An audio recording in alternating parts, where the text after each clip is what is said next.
The one component that I am yet to fully find a really neat and perfect allegory for is this HR business partner.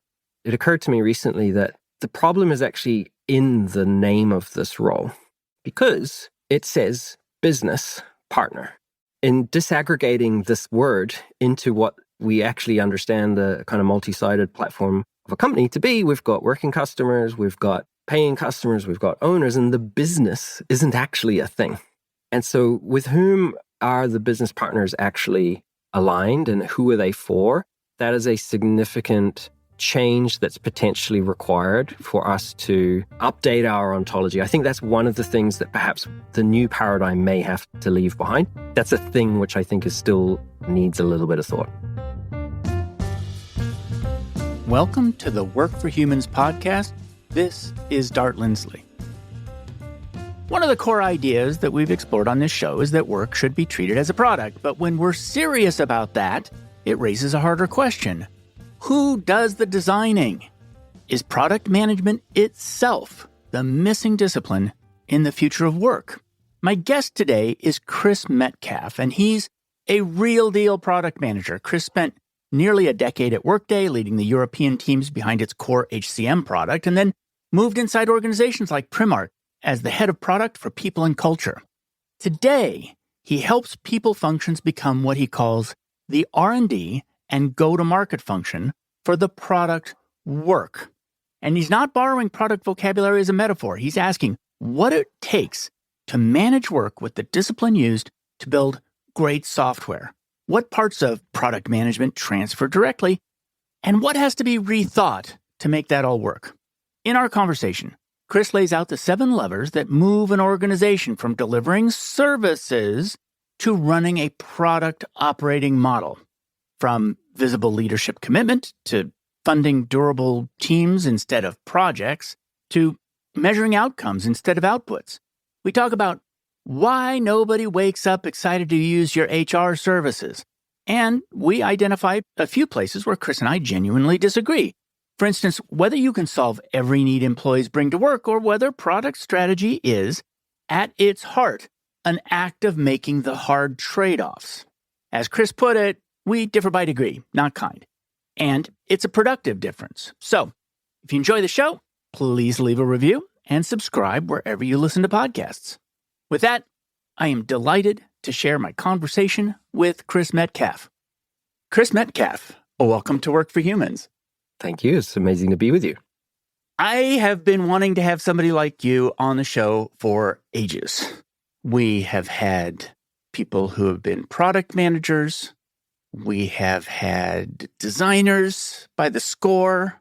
We've had human resource practitioners, but we've never had anybody who crossed over from product management to teaching people how to manage work as a product. And so it's just a unique path, and it's a really important thing for us to talk about. So that's what I want to talk about today.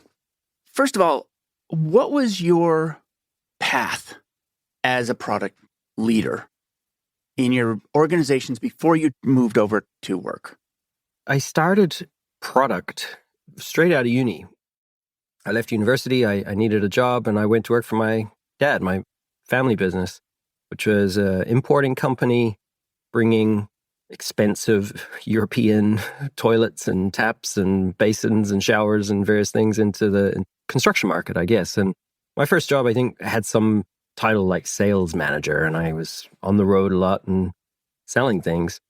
And through the course of learning how to do that, I realized that what we did is we sold expensive things infrequently. So kind of low volume, high margin. And I thought to myself, well, maybe we could also do the inverse of that. Maybe we could sell cheaper things more frequently. And maybe we're making a little less money per unit, but maybe that's a way that we might think about expanding what we do.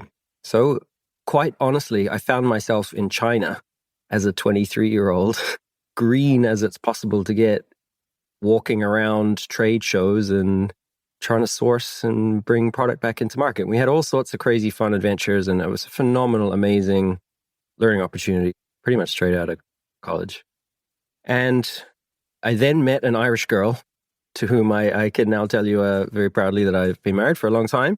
But that prompted a bit of a existential career moment for me, and I chose to leave New Zealand at that point. And I've been living between Dublin and Ireland and London ever since. And so that kind of forced a bit of a career reset. And that really was the first moment where I found the people in what you might typically refer to as like HR technology space. So started out temping, and I was just taking odd jobs just to fund various excursions around Europe while I got settled here, and eventually made my way to London and got incredibly lucky with an amazing opportunity to work at a very large multinational engineering company. And the work that they had me starting out doing was helping the CEO make his slides look nice for what transpired to be a rather phenomenal transformation that this new CEO was about to undertake at this engineering company, where the idea was that this company was made up of different holdings, independently operated businesses. And his idea was that we should integrate all of the back office functions and make it a kind of integrated operating model. And so that set in course 6, 7, 8 years of doing loads of fun stuff. So I had no idea what I was doing. Met an amazing person. I think in my career, I can count on one hand several prominent central protagonists who have really set me up. And I honestly look back with a lot of gratitude to one particular manager, leader, who took a bit of a chance on me and gave me loads of fun stuff to do. So I was building software, I was working on offshoring and all of the things that go along with transformation. And particularly then it moved into technology-led transformation, and found myself doing centralization of all of the HR technology. So I ended up doing the whole transformation. And as part of that, got to meet the team at Workday really in the first kind of 5 or so years of that company existing in its current form, and really thought that they were the next thing. And on the back of starting our family in London, my wife and I decided to move back to Ireland, where Workday had recently made an acquisition, and I managed to get a job there. And then that turned into another set of amazing opportunities and experiences. The Irish operation at that time, I think, was maybe about 100 people. And it's certainly well over 2,000 now. I left there after nearly a decade later. And in between, really began to learn and understand what it means to actually do product management, to be a product leader. I had an incredible opportunity to become the first product manager located outside of the HQ, and the very first product manager in Ireland, from which that team became the patient zero for the scale up of what is now a very substantial operation. So I played a very small part in that, and managed to see how that grew and scaled. A lot of that, by the way, sounds very familiar to me. It's that funny role of that part where you're trying to integrate everything. It's that role of, we need somebody who can clean up a big mess. And it's a bigger mess than we can even comprehend. So we need somebody who can somehow grapple with this. And I've told people that it took me a long time to realize that my superpower was solving big, vague problems. The bigger and vaguer, the better. And so that's the sort of thing. They gave you one of those because you showed the aptitude for that. I think it's really interesting. You've kind of picked up on some of that stuff in terms of what I do now. I think I operate best where there is very little coherence. This word coherence is, I don't know, sometimes I feel like it's almost like a mantra, but it just comes up in so much of, I guess, what I like about work, but what I seek out and what I'm good at helping other people try to figure out. So where there is an absence of coherence, generally what I like to do is to try and come in and figure some of that stuff out. And so along the way, here's what I imagine. Here's how I imagine it going. You're grappling with gigantic, vague problems, and you're making up the methodologies as you go along. And then, I'm guessing, you find product management methodologies. Yes. and start to apply them. How'd that happen, and what did you discover that you didn't know? This journey with Workday began in the very early years of the prior decade, and product management as a job, as a function, as a defined thing was still very early, very emergent still at that point. Agile was about 10 years old, and there was an emerging set of writers and folks who'd kind of grown up with the new internet economy, who were starting to codify a lot of these ways. And just through, I guess, LinkedIn and various other blogs and podcasts and various things, started to discover a few of the prominent voices, some of whom you've had on your show. So I guess Marty Kagan and John Cutler and folks like that, Teresa Torres, Melissa Perry, kind of the seminal works of what does it actually mean to do product and what does that mean, became a kind of central organizing principle of what I really loved about the work. And maybe just to divert back into the career story and then back out of it in terms of like how I ended up in this chair talking to you. After a long time at Workday, I think just personally felt like I wanted something more, something else. And looking back, I was in a great role. I was leading the teams who are based in Europe for the core HCM product.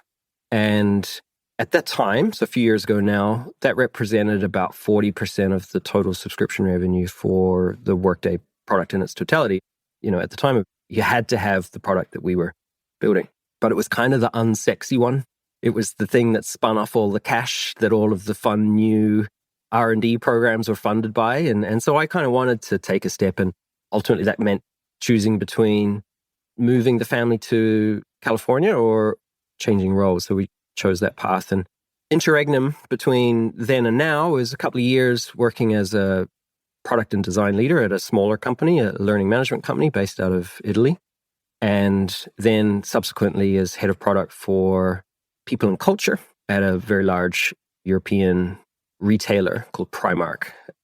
But that's interesting because something just changed there, because you just added culture. So does that mean that you took on a CPO role? What did that mean? So the difference between the 10 years working inside a software vendor, building products for the people function as the buyer, is a definitive set of experiences. Preceding that, I'd also worked inside the company, I guess inside either the technology or the people function as the buyer, in a sense, or as the customer. And then so that last role was moving back inside, as it were, into the technology function at a very large business, as it decided to undertake technology transformation into a product-led motion. And so kind of had 18 months really walking the talk as being a transforming agent. And I think I reflect back on that time as one of several successes and a few things that I would probably do differently, given another opportunity. One of the big successes was completely invisible. And it's foundational to, for example, how we fund work. We'll get into this, I'm sure, but the difference between like a project model and a product model is how work is allocated and how work is funded and how work is measured.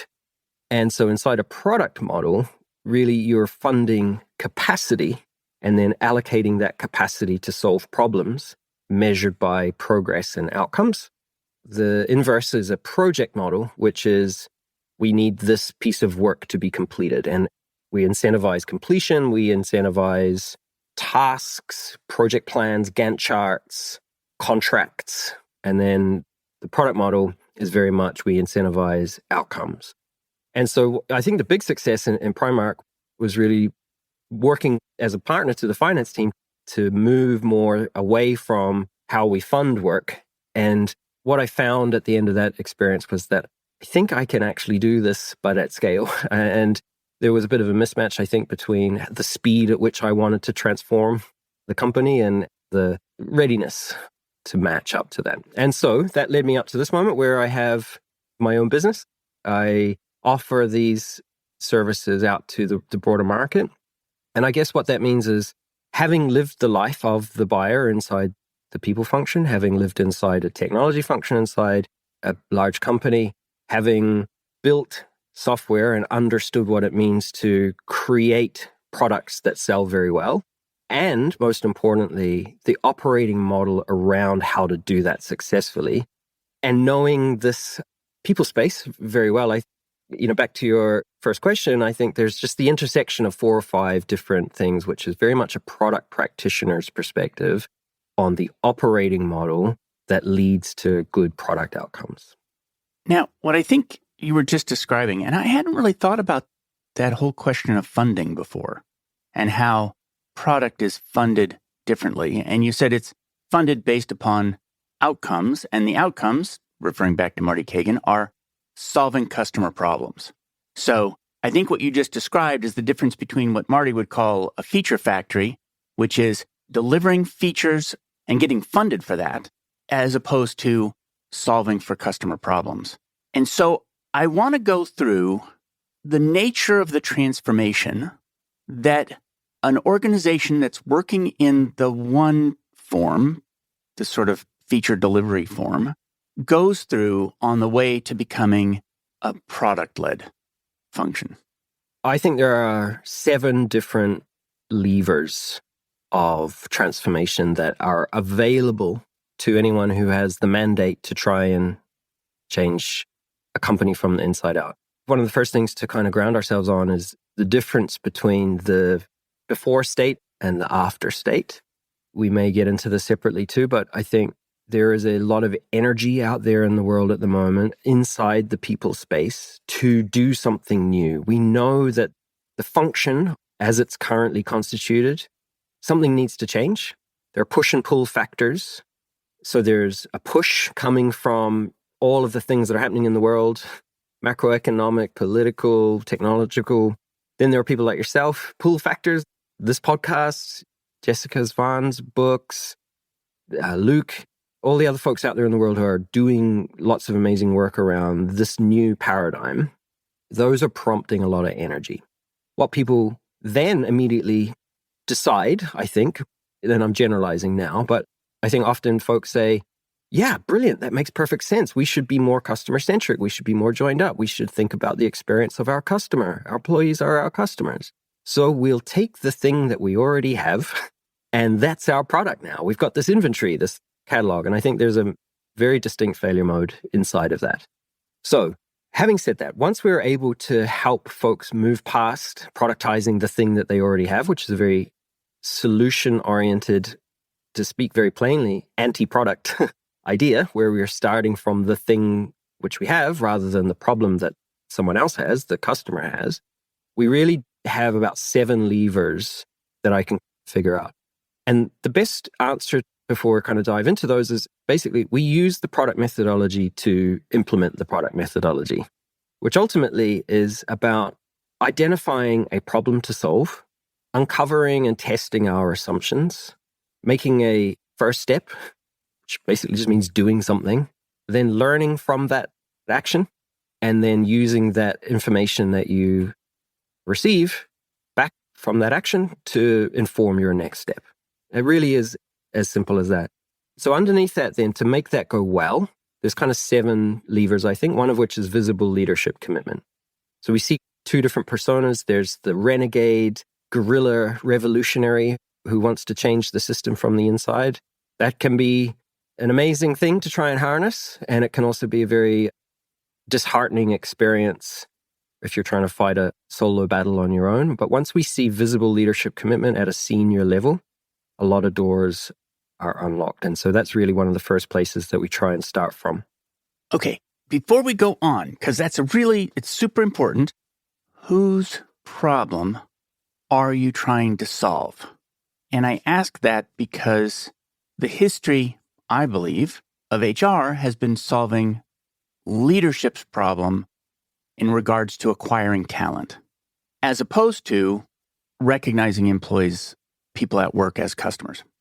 Until recently, I would have talked about employees and the business, these 2 characters, personas. I think speaking with you recently, I've learned, I think there's a much better way of framing that up. I love what you taught me recently around working customers and paying customers. And that has certainly given me a lot to think about over the course of the last few weeks since we had that conversation.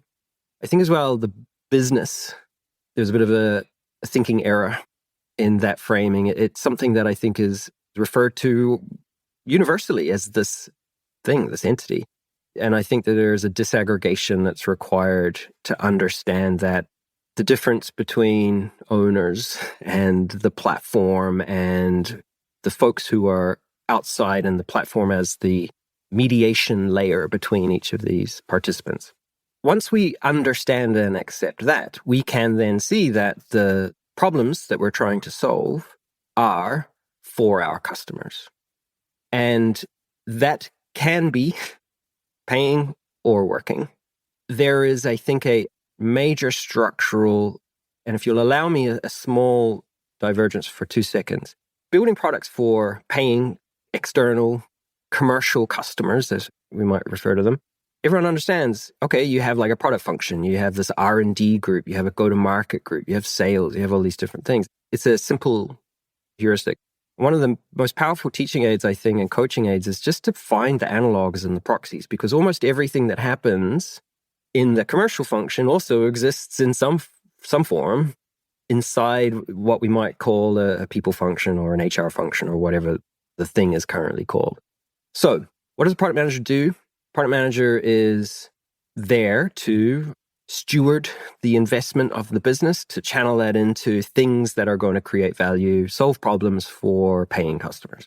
They're accountable to an R&D function, a go-to-market function, for the definition of a couple of different things. So the first is, what are we going to build? And that's ultimately a response to the core problem that we're trying to solve. What problem are we going to solve? The next thing I think is around how to win. So that's, what is it about our product that is differentiated so that someone will choose it? And then the third thing is where to play, meaning what is a sustainable, repeatable, durable path to adoption, and in a commercial products sense, profit and recurring revenue. So organizationally, there is a locus, there's a center of energy where product managers and the folks who are associated with either the development of those products or the deployment and sales and positioning and offering around that are all kind of coherently organized. And I think we need a corresponding, essentially, symmetry inside what we currently call the people function. And so I like to begin by trying to convince my clients that what we currently call the people function should become the R&D and go-to-market function for the product of work. Now, it takes a little bit of a leap to get there, but it is something that I think folks are starting to get their head around. And once we frame that, then we can start to see that the problems that we're trying to solve are for our working customers. And then we start to get into, okay, well, where do we even start? What are the problems? And there's a whole thing that we can talk about there, because product management at its core is ultimately just about choosing. And good product managers are very good at choosing and are very able to make peace with what certain choices mean. And the skill of being a good product leader and a good product manager in particular is being able to understand those choices in the totality of the system in which you're operating, the market in which you're operating, and then be able to rationalize that and then bring a group of people with you through the process of activating the natural kind of logical consequences of those choices. Of your 7 points, the first one that you pointed out was visible leader commitment. Part of my question, and the reason I took that to customer, is I can imagine visible leader commitment as being commitment to product leadership. In other words, we're going to be a product organization. That could be done completely independent from the working customer is the customer whose problems we should be solving. And so does it require both commitment on both of those things? We kind of take a position that we're not going to stop people from taking the first step towards something that feels safe and achievable. We never reinforce that thinking pattern. We're challenging it every single step along that way. So we can say, sure, let's take something that is immediately within your control and run an experiment. One of the core methods is experimentation and close management of risk. So if the leap from where we are starting from to this fully realized utopia of the post-transformation world it feels like this vast chasm. We work with our clients to basically say, let's take a small step. Let's run a small pilot. But we are always, always, always coming back to the core principle, which is, and I have a slide. I mean, there are two different versions of it. There's the one which has very, very plain language, which is no one really cares about HR, unfortunately. And that is often very well received. So a different version of that is no one wakes up in the morning to come to work to engage with your HR services. It is a thing that is happening alongside and inside the totality of this much, much bigger thing. And so folks can get their head around that, but it is fair to say that what we see very often in terms of failure mode is a default to, okay, well, I have this thing and therefore it's my product. And that is not what we want to start. It really sparked something for me, by the way, which I'd never realized before, which is that services are things that when they're really working well, they take less time. And experiences, this is Joe Pine, experiences are things that you want them to last longer. And transformations are things that you're the thing transformed. But HR services are things that you want to be invisible. That's right. In other words, nobody gets up to use them because when they're really working well, they're mostly invisible. They're utilities, more or less. Yeah, but there's this whole market for problems to solve that's above and beyond that. Correct. When you start asking the working customer what they're actually after. Yeah, and so to link this back to the transformation lever, the reason why we need visible leadership commitment is if we, as a people function, stop organizing around the services that we've always delivered, then what are we actually for? If the thing that has always defined us is suddenly no longer the kind of center of gravity of our purpose, why are we here? And that does very quickly lead to a very big identity crisis. So there is a mistake in centering that service layer as the thing that we will design. You should design it. But the thing that we do is we will hold up a mirror. So we're working with a very large European HQ retailer right now. And we've had a lot of success helping this team see the world through what we call types of work. So we break down their commercial product organization. We brought their commercial product folks in to talk about, okay, so we have folks who do like commercial and strategic work. What problems are we going to solve? What markets are we going to play? How do we win in those markets? Then we have product and go-to-market teams, engineers, product managers, designers who are there to activate those strategic decisions. We have go-to-market who are there to position and sell and drive demand on the market side. So we're in that constant dance of trying to find product market fit. And then we have a whole bunch of like a post-sale org. So we have enablement and we have customer success. We have folks whose job it is to make sure that customers are activating into the product and maximizing the amount of value that they get from it. And also feeding back into the product and the strategic team how people are actually experiencing that. And that's real life and important signal. And then we have operations. So it's really, really important part of the product experience. So this online retailer, they have this incredible moat, which is their supply chain. They actually offer their supply chain to hire out to other businesses because it's such a strategic point of leverage that they have. And what we can see is that the product manager and the designer and the software engineer, they're not driving the truck. They're not designing the depot. They're not working inside the supply chain. But without that experience, that operational layer running like a perfectly oiled machine, the product experience as it manifests to the consumer, which is a digital experience online where they're being shown products that they might like to buy, if we can't get them to their front door, the whole thing falls to pieces. So the allegory here, and I think the kind of analog, is our payroll and our compliance and the things which just have to work are part of the operational fabric. They are directly and massively important to the totality of the experience, but they are not the product. They are a means to an end. They're part of an activation of the totality of that experience. So part of what you're saying, I think of it as two different ways. One way is there's the experience of drinking a cup of coffee in a nice cafe, listening to nice jazz. There's an enormous backstage service system that's making that cup of coffee land in your hand. And that is critical path to ultimately solving the problem.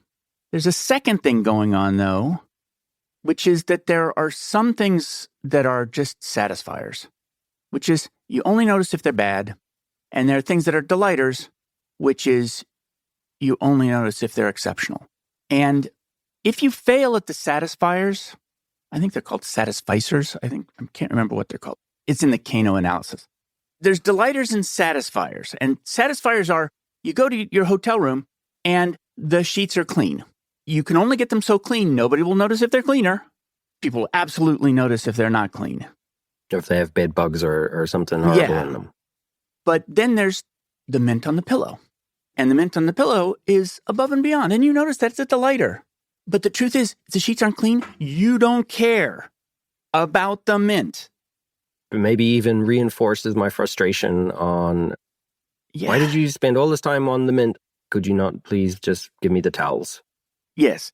And so some of it's that too, which is that some things are completely hidden, they're back office, and they have to be there to make the front office work, the front stage work. But then there's this other thing that some things, they're not really backstage, but they are things you want to not notice. That's an interesting angle, and one that I probably want to give a lot of thought to understand. The analog there is, you'll know if your pay's wrong. You'll know if you've paid too much tax. You'll know if you can't get online and your laptop doesn't work on your first day or things of this nature, right? And so, yes, there is a baseline level of service, which we just have to have in place in order for us to execute on the work contract. The thing that actually drives value for people is manifestly different. And I tend to think about the architecture of that experience through a few different lenses. The process of transformation. The second, and I think equivalently challenging, is moving ownership closer to the work.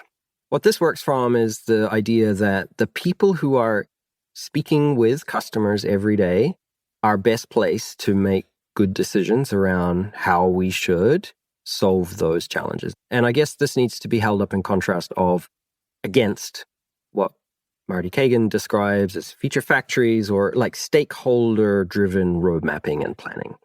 Me and the guys had a chat, and we've decided this is what you're going to build, right? This is a significant challenge for leaders to, Marty Kagan says, lead through context, not control. So that changes from me and the guys had a chat and we need you to build this to, here is a challenge which we are facing. This is how we will know. This is a leading indicator of customer behavior that will help us understand that this is improving for that customer. And so we want to see you and the team focus your efforts on moving this outcome. And that is a very simple thing to explain, and it's a very hard thing to do in practice. So that's lever number 2. The rest of them, the remaining 5, are quite simple because they're mostly just around ways of working. The next one is enabling structures and support. Forgive me, this is actually more of a challenge too. So this comes back to one of the things I mentioned at the top, which is around, like, for example, funding. What gets funded? Are we funding durable product teams who are allocated to problem spaces? Or are we saying, we're going to stand up this group of folks who are focused on this point in time effort, and we're going to make sure that they do the work, and when the work is done, we stand them down. So there are infrastructural things which also need to be established. Question, which is the product one? Is it, we're going to stand up a team to solve a problem, or no? Product teams should be durable. By durable, we mean the problem doesn't go away. So the solution, we were chatting about this about shoes, right? So Nike haven't solved shoes. We will still continue to buy shoes. That is a problem, which is, we were kicking around different, what's the job to be done that problem is solving for? I think it was something like, help me to move around, perform, and express who I am. Something like that, right? That is a durable problem. It will continue to exist as long as people are here. And so the art of product strategy is finding these durable problem spaces. So significant structural pivots, or strategic changes may necessitate the addition or the reallocation or the redesign of how these durable product teams are allocated. And by the way, I'm working at a particular level of scale. If you're in a people operations function where you have like 2 people, some of this stuff isn't going to apply. But at scale, which is the environment that I come from, we're working off the basis that we have cross-functional groupings of people that we can allocate to durable problems, and we measure those results on a medium to longer term basis. So more than 1 to 2 years, usually. So I'm going to summarize here, because this is really super interesting, which is there's the first leadership commitment, which is product-led, customer-focused. Here's our customer. There's the second one. The second, which I'm going to call the second one, is also a leader commitment, which is we are going to let the context lead. It's probably the most important leader commitment is we're going to let the context lead and we're going to let the customer problem lead product development. Yeah. And the unit of productivity there is an empowered product team, meaning the team have autonomy to solve that problem in the best way that they see fit, as long as it conforms into, for example, the product principles, the kind of constraints, the enabling constraints that we set. Love it. There's an episode that's going to drop before this episode, which is with John Kania talking about the conditions of systems change. And one of the conditions of systems change is how resources flow. And one of the conditions of systems change is power structures. And so we're talking about that. Product managers are autonomous. They are not entirely autonomous, but they are very free to act and are very powerful in organizations. They are really leaders. And then he also has the flow of resources as one of the conditions of systems change. And so this is very well aligned to that. The remaining ones are more around what we actually think of, perhaps what springs to mind when we think about a product team working in an agile, customer-centric, problem-focused way. So instead of measuring a team by outputs, by completion, we're measuring the success through outcomes. Most importantly, those need to be leading indicators of customer behavior. We need to be able to see results inside a constrained window of time, and that is a phenomenally difficult thing to do. If you speak to product leaders inside large organizations, they talk about the hardest challenge, defining and getting super clear on the inputs into the model, right? The drivers that they can tweak. I need to know more about that. So I think what you're saying is I need traceability between what I do in product and customer behaviors. Correct. That's the whole game. And the connection between those two things, it's not like billiard balls. It's not like we can see the causation there. And so we're probably looking for correlation. Is it even possible? Yes, it is possible. And there are all sorts of different frameworks to help refine, but it's a long game. Sometimes you have to start by throwing a pebble into the pond and then learning from that environment and gradually adding to your body of knowledge and your data set. But measurement and instrumentation, telemetry is a huge thing inside digital products. And so there's a significant amount of maturity that's required if over the course of the next 10 to 20 years, as I believe we will see product methodologies expand inside the people space. There's a whole unmet need for doing non-creepy, non-surveillance observation of behavior, customer behavior in that environment. It's a little bit easier in a digital world. And the post-internet economy, there's a whole new industry which has emerged in the last 10 to 15 years because as people started to sell things on their websites, and as websites even became a thing, we were able to see like how many visitors we had. But then we have complex purchasing pathways and we had virtual servers and all sorts of different virtual infrastructure that necessitated the ability for an infrastructure engineer to actually understand the system. And we had to basically give up this idea that we could see at any one point in time the health of the system. And so there's a whole sensor network that's out there on the internet, which allows a product to track pathways and journeys and various other things. And so obviously when you're talking about the world of people, doing that in a way which is not creepy, which respects human dignity and privacy and ethics, but also provides a product manager with insights that they can use to place bets. This is another thing that we do is we use the language of gambling because it carries with it risk. It carries with it return.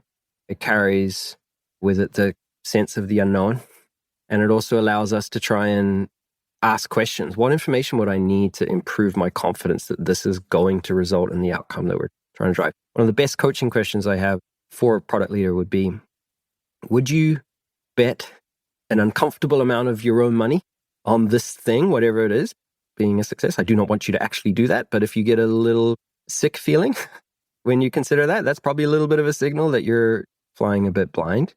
So then, if that is the case, what more information would you need in order to increase the likelihood that you would take that decision? And then number 2, we fly in a completely disinterested third-party observer. So Dart, you get to wear the black and white striped referee costume. Your job is to objectively referee the outcome of this bet, and you have zero context. What are the criteria that we give you to say, Chris decided to gamble the company's time, money, resources on, or invest is another word we would use, on this outcome? Did that outcome eventuate in the time domain that we set out?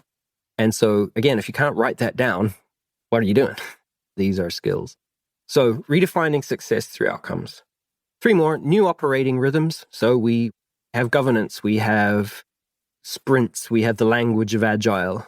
I don't talk about agile a whole lot, but we tend to disaggregate work down into its smallest pieces, and we break it down and we ship quickly. A lot of this stuff, by the way, comes back to discovery. We focus on problems. The language of discovery can be easy for us to get lost in discovery too. And we often need to anchor back into the whole point of doing discovery is so that you can ship faster and with higher velocity and with higher confidence. And so shipping is literally the point. And there's a proven set of techniques and methods to ship fast. Mindset and language shifts. So we spent the first 10, 15 minutes of this conversation just centering in on what is the product, getting everybody together on the same page, a glossary of understanding some of those big concepts. You will start to see that emerge. And then feedback and learning loops. So as I mentioned before, there's a whole thing around data, but how do we build learning in at the center of everything that we do? And also a huge thing for folks who come from a traditional HR background, I think, is this idea of failure.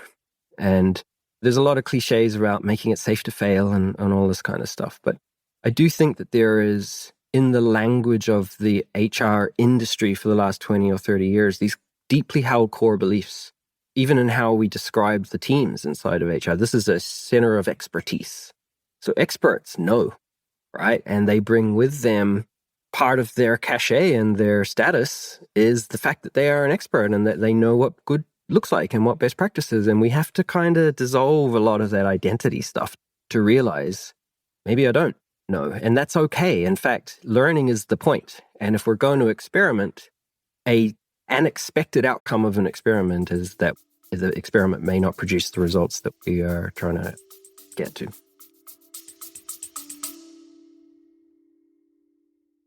On Work for Humans, we've been exploring the principles of multi-sided management, which is the belief that work is a product that every company designs, builds, and delivers to employees. Along the way, people started asking how they could put these ideas into practice. So I founded the work design firm 11fold to help your company create the kind of work that makes teams feel alive and engaged instead of dead and dull. So you can reduce turnover and build commitment. We're doing something revolutionary here. Learn more at 11fold.com. That's 11fold.com. This is a really important point because I've seen it be a failure mode for companies that are moving the people practices into a product-led version, which is that it becomes adversarial with centers of excellence. These two things may be mutually exclusive, which is a center of excellence says, I know how to do this, and I don't necessarily need to talk to customers about their problems in order to do it. And this can get crazy political. It can, yeah. And that's why the visible leadership commitment is really, really important. We are going on this journey. We don't know what all the answers are. We're going to find out together. And a really, really powerful tool is that types of work analog that I shared earlier, finding the equivalent inside the commercial org and then having that COE talk to the equivalent in the commercial org. So a rewards COE, for example, there might be a bit of a split between operational work, like the application of a pay cycle. That might be a thing that we continue to do. That lives inside operations. It's a really necessary and important part of the process. But the strategic price, like we can think of it as like a pricing or, commercial thing, the availability of money inside the system, that's actually a very important strategic thing. And what it does is it actually helps leaders figure out the bits of work that are most important to retain. And then, again, we can work through these challenges just by applying the same mindset that we take for granted inside a commercial organization and just finding the proxy. Now, not everything works perfectly. I'm yet to figure out the business partner thing, by the way. What do you mean by the business partner thing? Yeah, so HR business partners. Almost everything that exists inside your traditional HR function has a very neat proxy or analog to a corresponding piece of the commercial product world. And so it becomes simply a question of equalization of how we see ourselves. The change is very often not structural or organizational. It's almost entirely in the minds of the folks whose identity has always been, I am part of this COE, for example. And so the transformation is very often not about changing the organization. It usually has quite a bit to do with changing the ways of working. But the main thing is how we understand who we are and what our purpose is and what we exist to achieve. And so a really, really helpful tool is to pair off someone from the corresponding component. And the one component that I am yet to fully find a really neat and perfect allegory for is this HR business partner. And I think that the language, it occurred to me recently that the problem is actually in the name of this role, because it says business partner. And then I think, and kind of thinking a lot about what that is, the business is this rather abstract concept of many different actors. And in disaggregating this word into what we actually understand the kind of multi-sided platform of a company to be, we've got working customers, we've got paying customers, we've got owners, and the business isn't actually a thing. And so with whom are the business partners actually aligned and who are they for? And I think that that is a significant change that's potentially required for us to update our ontology. I think that's one of the things that perhaps the new paradigm may have to leave behind. That's a thing which I think is still needs a little bit of thought. I have some understanding of that, which is there are two flows that are under consideration. One is the flow of quality work toward the working customer. But the traditional flow of value, which is super important, and it's not wrong, is the flow of quality workforce towards the work. This is the procurement model, right? It's the procurement model, yeah. But the business partners are partnering with leaders who are very concerned with the flow of value toward the paying customer. In order for them to deliver the flow of value toward the paying customer, they need a workforce that can do that. And so as a part of the flow of value toward the paying customer, those leaders stand as a proxy for, I understand the work that needs to be done to create value for the paying customer. What we're introducing in this conversation is the importance of really focusing on this other flow, which is the flow of quality work toward the working customer. And this is a bidirectional flow. It's hard to see them both at the same time. It's hard to keep them both in mind at the same time. But the leaders who are very close to the paying customer have the power and write the checks. And so it's part of the reason why we have really not looked closely at the flow of value toward solving problems for the working customer. I think this is something that needs, for me personally, just more thought. And the simple heuristic of using an existing role inside a commercial org is yet to satisfactorily handle that.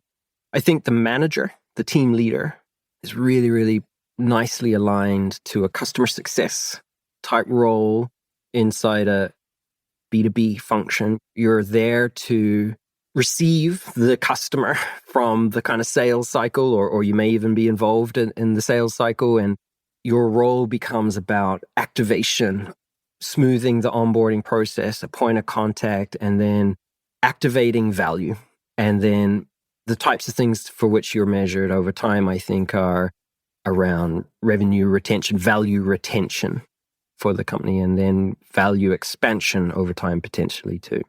I like those stories, and they become part of the toolkit for helping folks who are starting from the old paradigm to see that it's actually not that massive a change. In fact, almost always there's limited change to the org structure and to the design, but there's a substantial change in how we understand what we are for. You and I have had not enough discussion, honestly, but a handful of conversations where we are figuring out a difference between my approach and your approach. And it has a lot to do with the research I've done around understanding what people want from work. And so people who've listened to the show know that I ask all the time, what job do you hire your job to do for you? And I have this giant collection of answers, and they are uncurated. They're like a stack of need. And I have not tried to resolve them into personas or anything like that. And I just say, we need to solve all these things for customers. These are the jobs that they want to get done. And your response has been, you can't do everything for everybody. How do you translate research, customer research, into something that's not solving something for everybody? The simple answer is product strategy is the act of choice. It's the bridge between research and insight and where we invest. And product strategy in the Marty Kagan model fulfills, essentially there's three big changes that we're making inside a product operating model. We're changing how we solve problems. So we're going to continuous discovery, continuous delivery. We're changing how we build, which is through small iterative deployments with learning loops and telemetry. But the biggest change is how we decide which problems to solve. And product, regardless of product leadership, product management, it is the job is to choose. So where I absolutely, completely agree with you is work as a product. Completely agree on the company as a platform mediating value. Completely reject that internal customer employee idea. Completely moved my thinking along there. I cannot wait for your podcast to drop every week. I'm absolutely enthralled by it. I love listening to the question at the end. And I think that that is a real market map. But I think it is the market as it exists in the macro sense.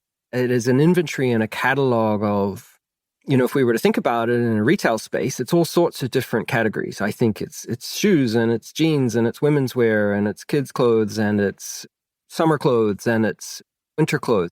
As a supplier, we may choose to play in a particular segment. It is a necessary decision. Kind of think about a few related concepts. So the first thing is just because demand exists does not make supply an obligation. That's the first thing. And there isn't a singularity of products which 100% of companies provide. That is the nature of this economy in which we operate, which is there's a plurality of suppliers and different needs. And so I bring that same thought through with me. I think there's a couple of different dimensions as I try to figure out a way to explain this as I was preparing for our chat. The first thing is access. I'm probably never going to be a brain surgeon. That's not a work product that is available to me. So there's all sorts of different things that maybe inhibit my access. The first being where I am in the world. Maybe there are other barriers such as accreditation, certification, training, all sorts of different things. Legal things. Am I even legally allowed to work in this particular jurisdiction. So I think there's like a base level access component. And let me just give an example of that. Yeah. I am a manufacturer of physical products. I simply cannot offer a remote first option for how people work. I can't do it. 100%. Completely So that's one. agree. That's like an example of I can't be in that market. That's not what I do. And there's all sorts of similar things there. So like I have a certain level of cost base. My life, it is not going to work for me to take this because I will run out of money. So location, money, accreditation, whatever that kind of certification, training, there's all sorts of different things. Now, inside a hospital, you might have a work offering that is accessible to a brain surgeon and another work offering which is accessible to someone who doesn't have the brain surgeon background. So it's possible for these plurality of offerings to exist from a single supplier. But I think the first thing that we need to confront is access. The next thing is the design and the shape. And this is where we have a lot in common. I have tried my best to try and draw out an architecture diagram of what I call the architecture of experience. And it's a, frankly, ridiculous drawing. I shared it with you. It's this circle and it has all these segments and different layers. Essentially a network diagram to try and show how I perceive and understand all these things to interrelate. So if we think about like the shape or the design, as a working customer or an employee in the old language, I think there's kind of 6 universal dimensions of experience that can have a different element of design. So first of all is who I work with. So that's the nature of the social fabric of the organization. It's essentially who is here. As a working customer, I may not have a huge amount of agency in deciding or like that offering as it presents itself to me. The decision on who is here isn't necessarily up to me. If I'm a hiring manager or a team leader, I may have some, in fact, I do have some involvement over that. Next experience dimension is what I do. So this is work design. This is the nature of the work. This is also, I think, where some of the traditional HR stuff comes in, which is, and what does a career progression look like through the process of doing that work? How do we make sure that the work that I'm doing is aligned to what is needed to be done here? And traditionally that's performance and that kind of stuff. There's org design, there's all sorts of different things inside of that. Where I do it. Now, this is something where I think this goes back to your point of the manufacturer. This is highly constrained. We have our manufacturing facility. We've poured $10 million of our capital into this. It's a fixed asset. It is depreciating, but it's literally in this town, and that's where the work has to take place. There might be something around that. Versus another company may choose their offering to be remote first because that works for us. You can easily start to see how like working in downtown Manhattan versus rural China, these things they're just different by their elemental components. When I do it is a designable thing.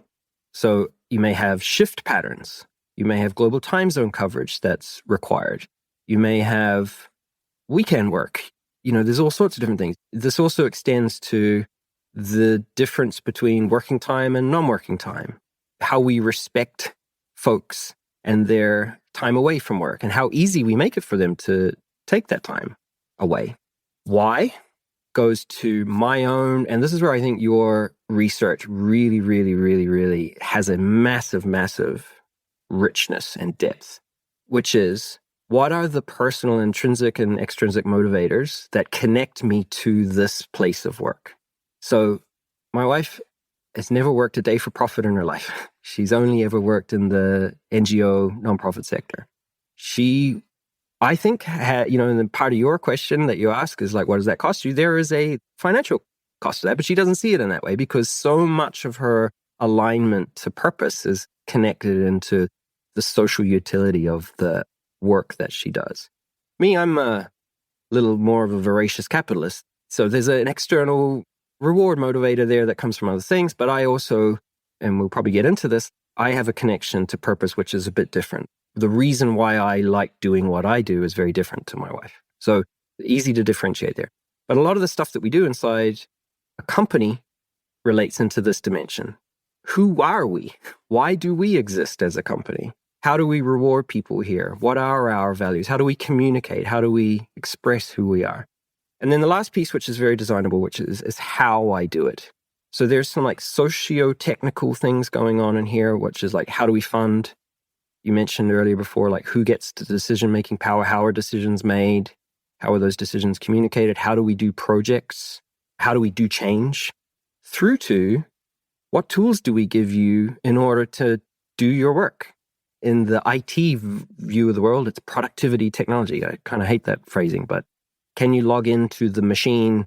Are you sure that if you turn up to the manufacturing facility, you're not at risk of losing a limb? These are things that are designable and within our control. I'll tell you what this sounds like to me.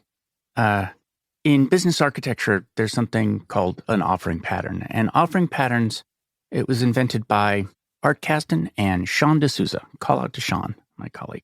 Each row represents one of these kinds of dimensions.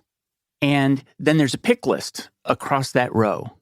And an offering pattern is you get to pick one per row, maybe two per row, but you can't pick all of them because you're going to specialize in one offering. It's going to include a particular route to market. It's going to include a cost basis. It's going to include all these different things.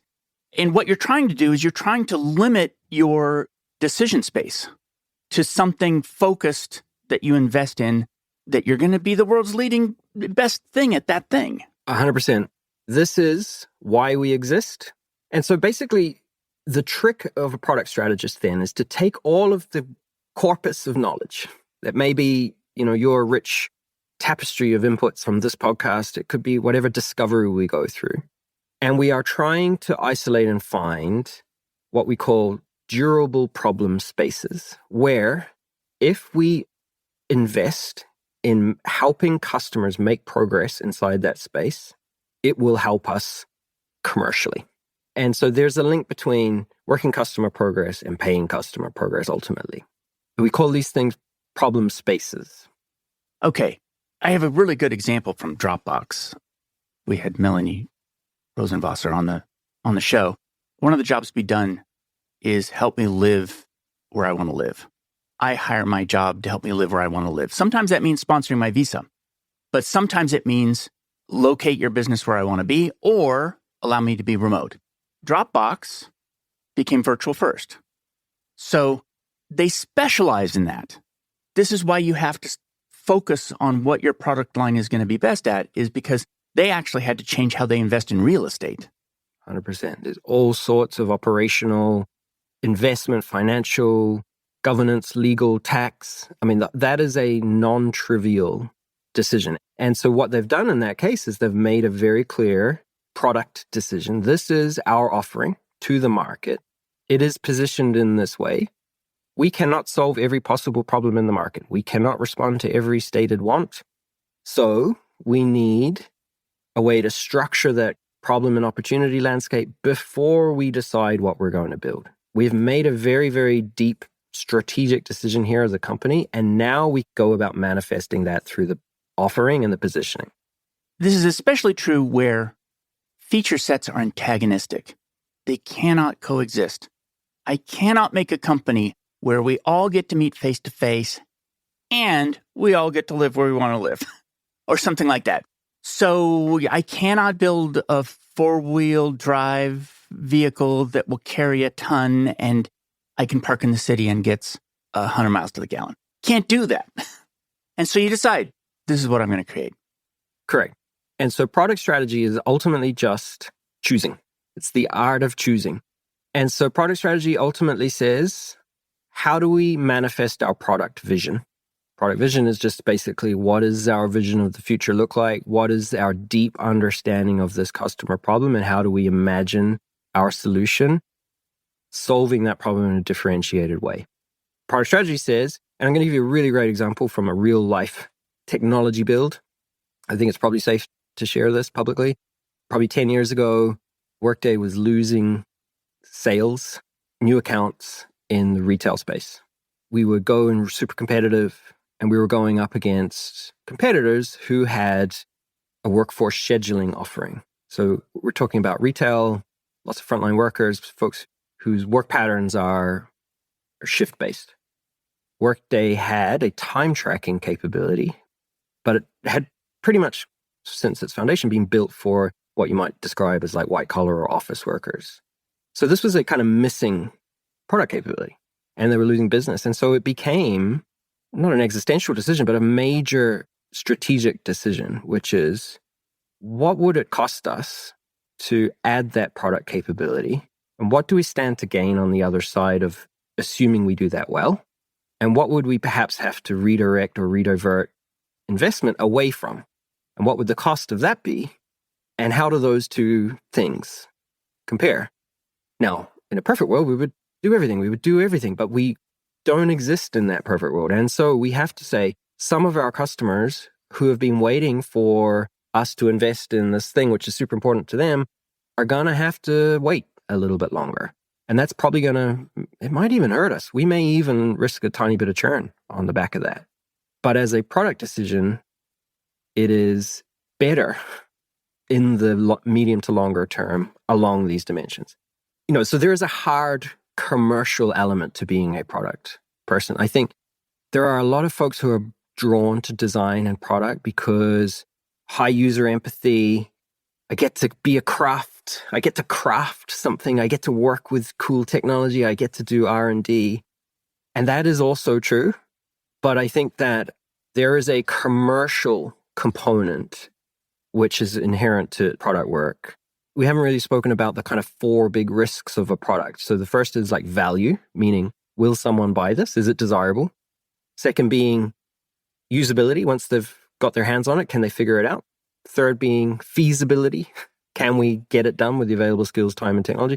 The last one is viability, which is, should we do this? Does this work for the company? Does this work for the business?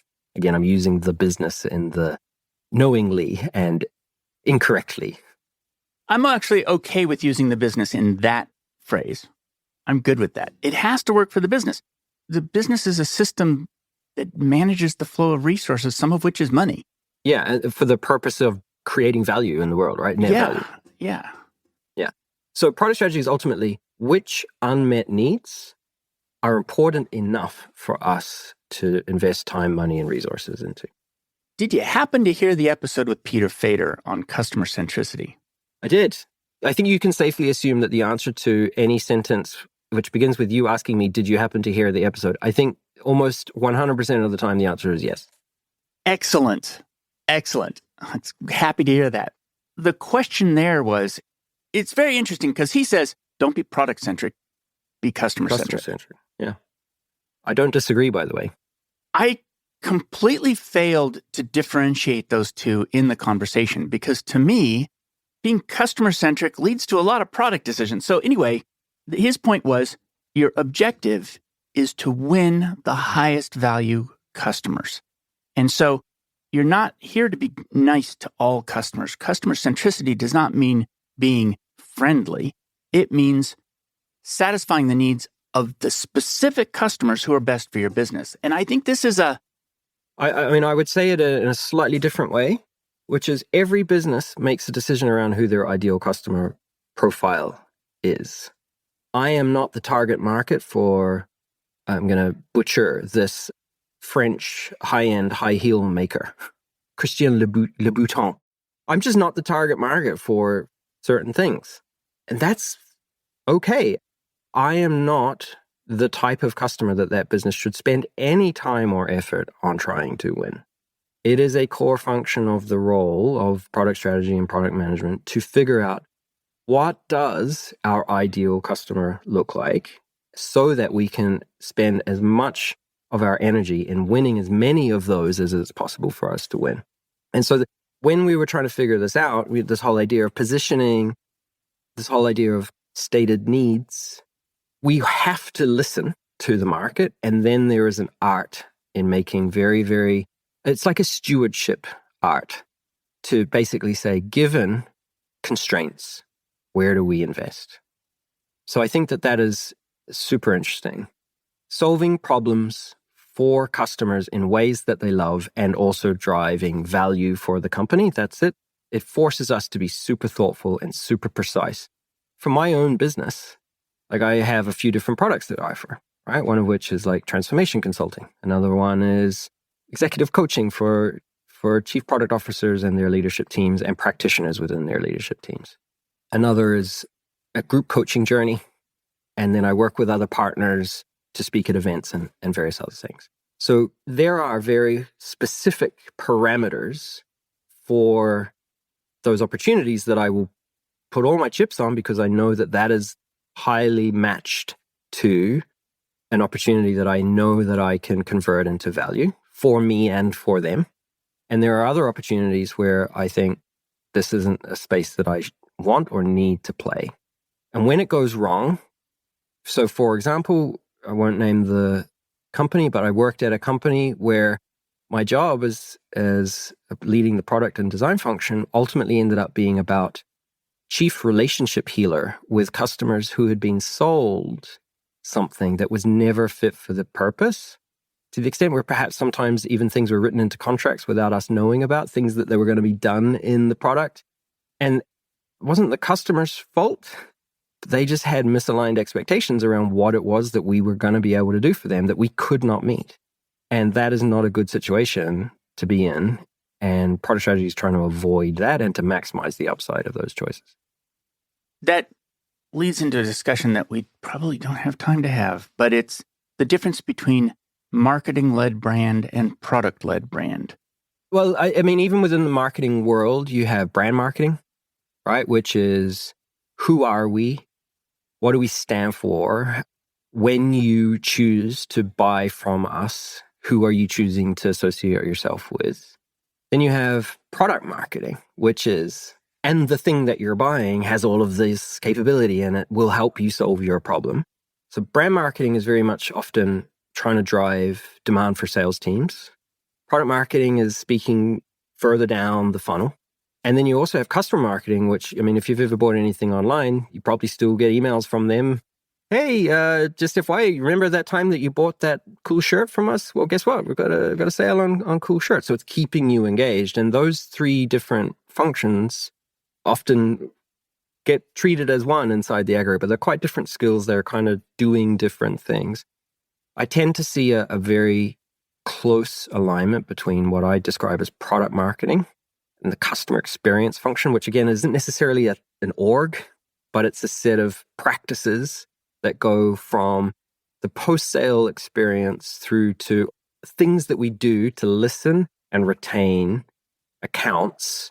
We might not necessarily have to do much in the product to retain them, but we can certainly make judgment calls on, should we invest in this or could we achieve the same outcome through tweaking something in our services offering, for example, not necessarily in the core technology layer.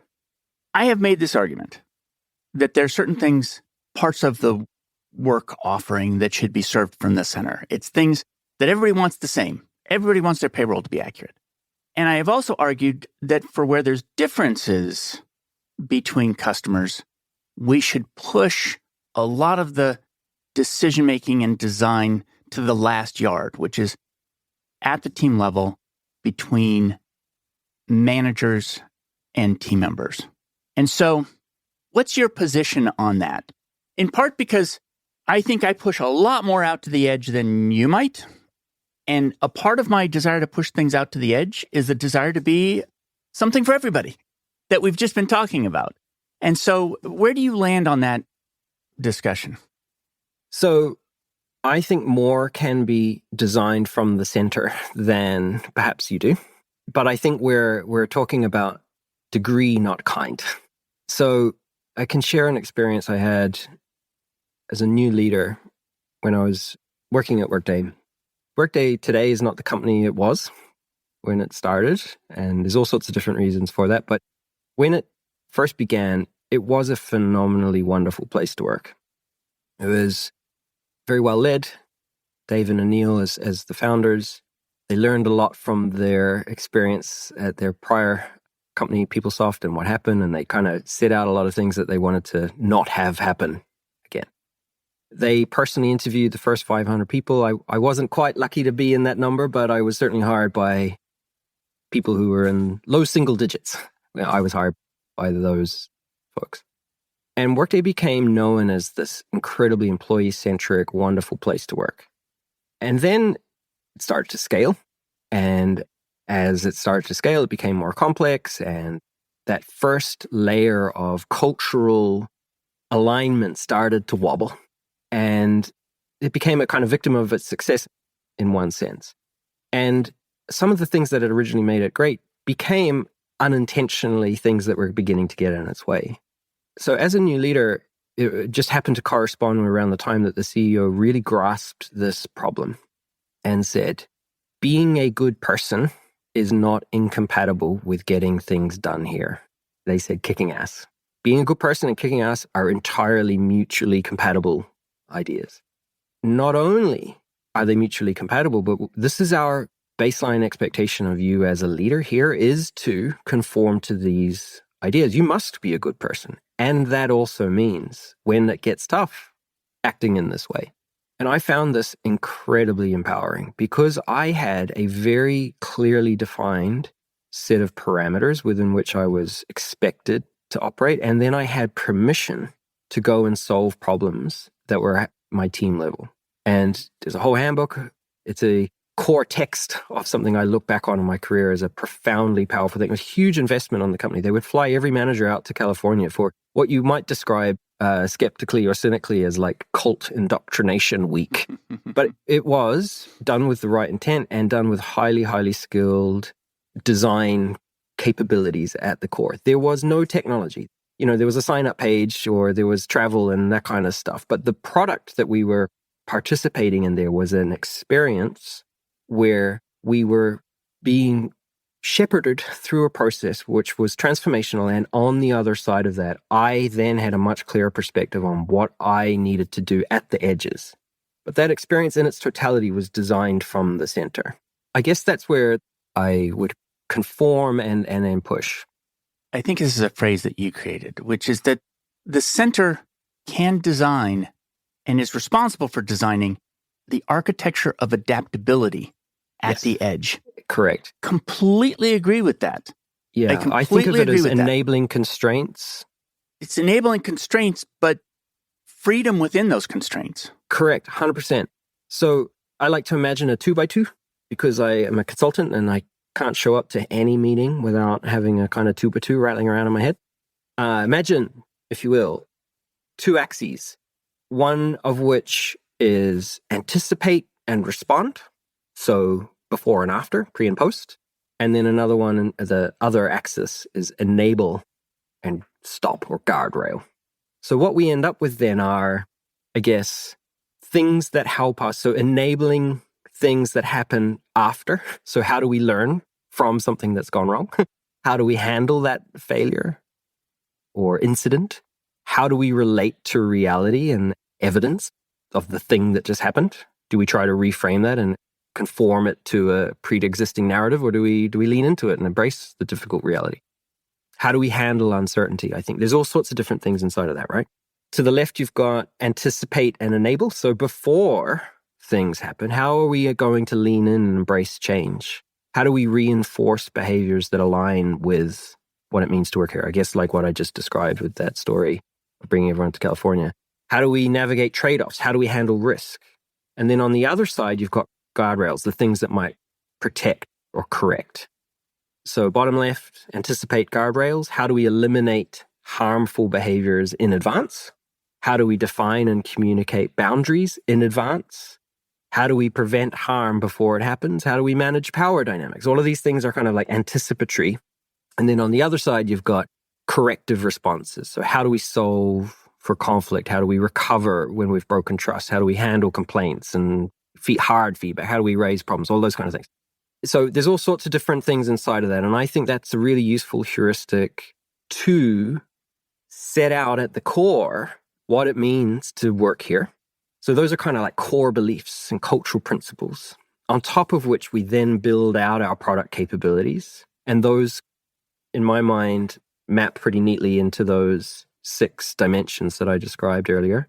Practices and processes are then emergent on the other side of that, because we've got the core belief, which is very, very tightly defined.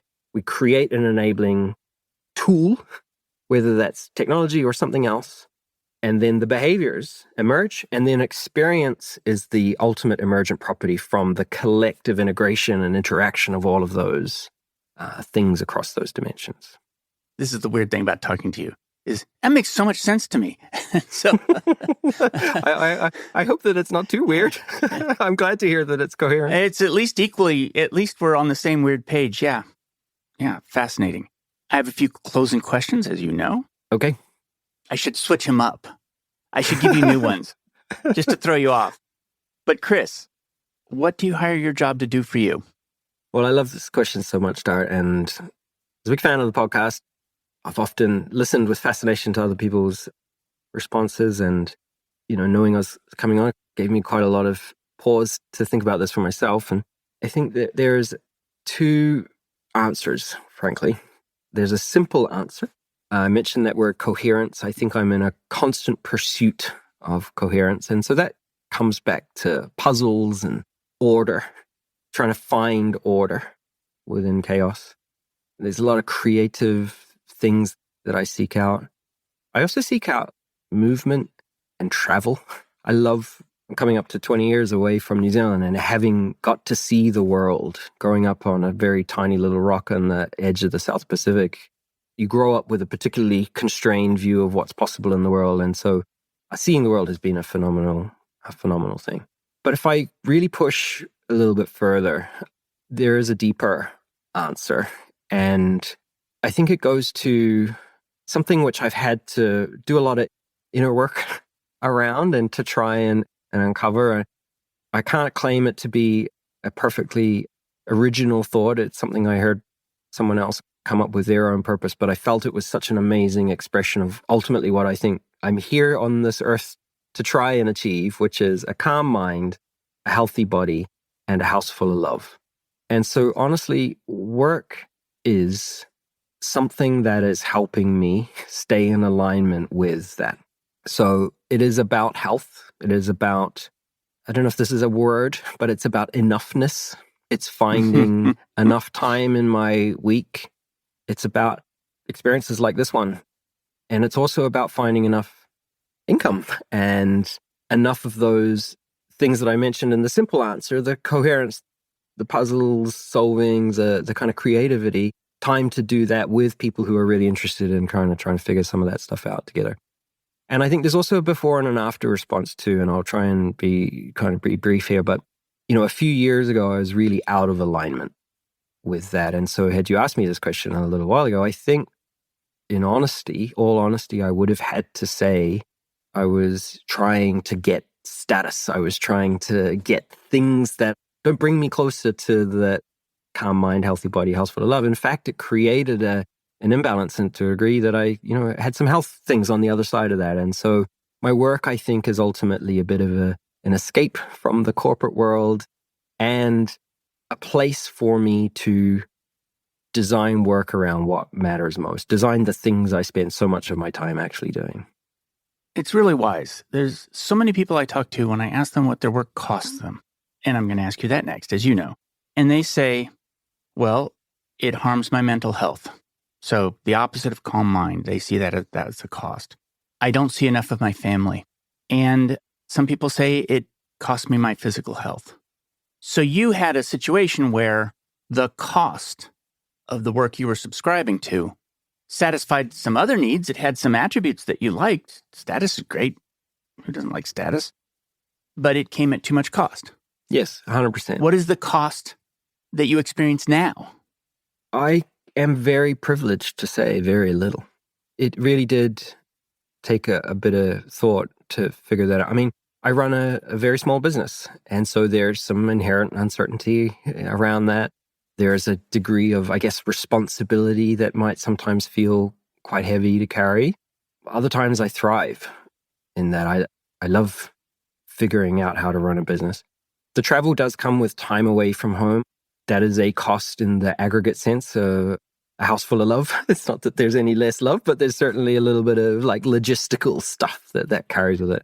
And as things stand today, I think, starting a business is slightly capital intensive, and there's an opportunity cost in there too, which is, like a big senior role at a big company is a lucrative thing. But I think it's okay. In fact, I'm very pleased with what my business is able to support my life with. And this is coming back to this idea of thresholds of enough.